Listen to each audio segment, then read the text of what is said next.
Hello, this is Brenda Weber, and this is the week 3 assignment of dressing a wound and drains. Okay, so for this week's assignment, I chose the surgery that I have some knowledge of, breast reduction surgery. So when we get started in the video, I have laid out my materials and I'm using some cling wrap, an old oxygen tubing, some file folder labels. I had for my first aid kit an occlusive dressing. I'm not going to open it. I just want you to see I had one.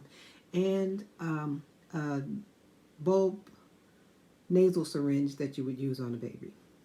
I will also be using, because I had a little extra time, a piece of old croissant. Before I threw it away, I thought it would make a good representation of the area that I would be working on. And I have my little patient here, thanks to my German Shepherd Precious. Where is she? There she is. She's letting me use her Squishmallow toy for a few minutes, and then I'll give it back to her. Okay? All right, so to get started, for the area for the breast reduction surgery, we need to make sure we clean it.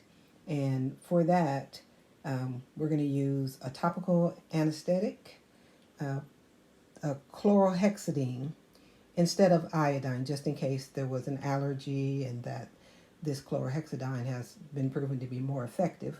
And we're going to be cleaning a large area because we're not just going to focus on the... Okay, sorry. My camera cut off for a second.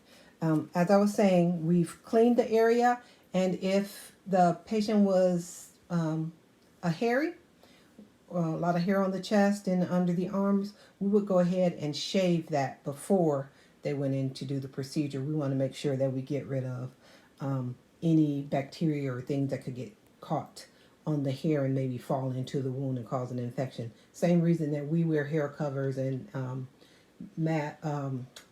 beard covers, to make sure that hair doesn't fall into the surgical site.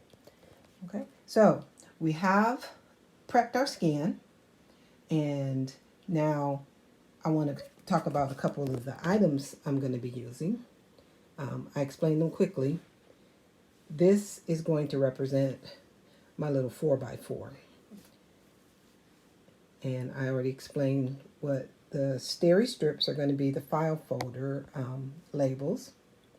The bulb syringe is going to represent my Jackson Pratt. And I put a little bead in there so you can see the suction effect that it's going to have. And I had some old O2 tubing. This is going to be representing the drain. Oops, and there it goes. And the saran wrap will be my occlusive dressing that'll go over the steri strips. So, like I said, I have, this is my site. And you'll see those represent sutures. And after the surgery, what will happen is the area will be wiped clean of blood using a wet dressing, 4x4. This will be after all the surgical sponges and counts are done, just to clean up the area.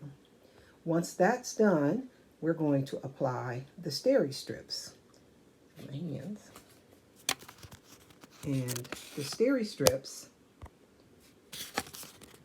look like this. They're little small strips that have occlusive tape on the other side. And they're going to go over the surgical site. And that's going to be to secure it, to make sure it doesn't pull, and just to keep the stitches in place, which normally stay in place about 2 weeks. So we don't have to touch steri strips. They kind of roll up as they dry out. So If you have them in longer than 2 weeks, you just trim them so they stay tacky and stick to the site. And then they'll just kind of fall off. After we've covered the site with the steri strips, we want to make sure that we add an occlusive dressing. That would be that saran wrap, but I actually have one from my first aid kit. Here we go. It's a transparent dressing, okay? And it's just to provide extra protection against infection. So this is waterproof. It'll keep the dressing protected.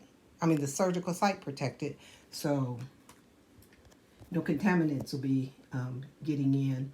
During this time, the patient would just take a sponge bath. You're really not going to get it wet until you go back to the doctor for your first visit. All right, so I have my area, and I had time on my hands. Here's the other side.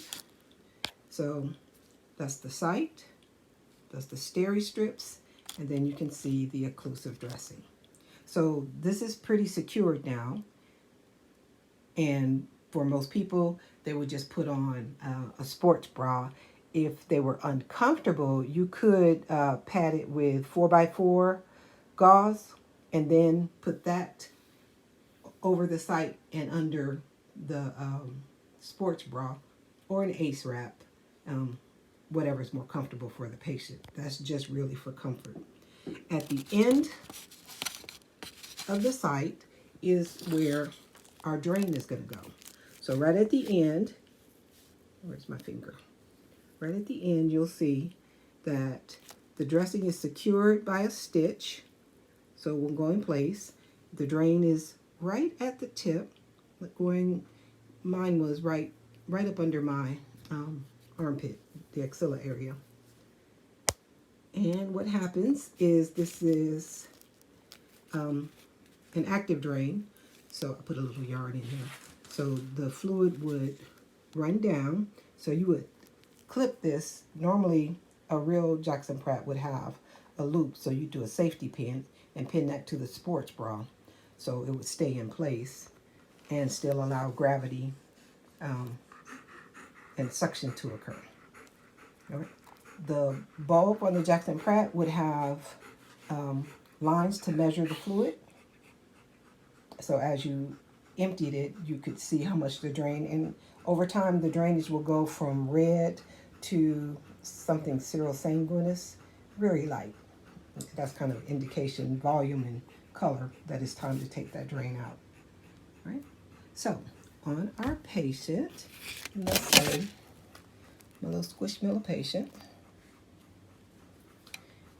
and I'm going to represent my sports bra.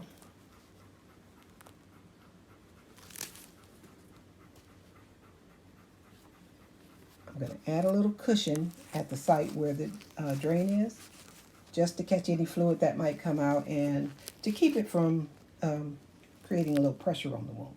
So it's all about comfort right about now. So they would put on this fairly secure ACE wrap or sports bra, and that's it.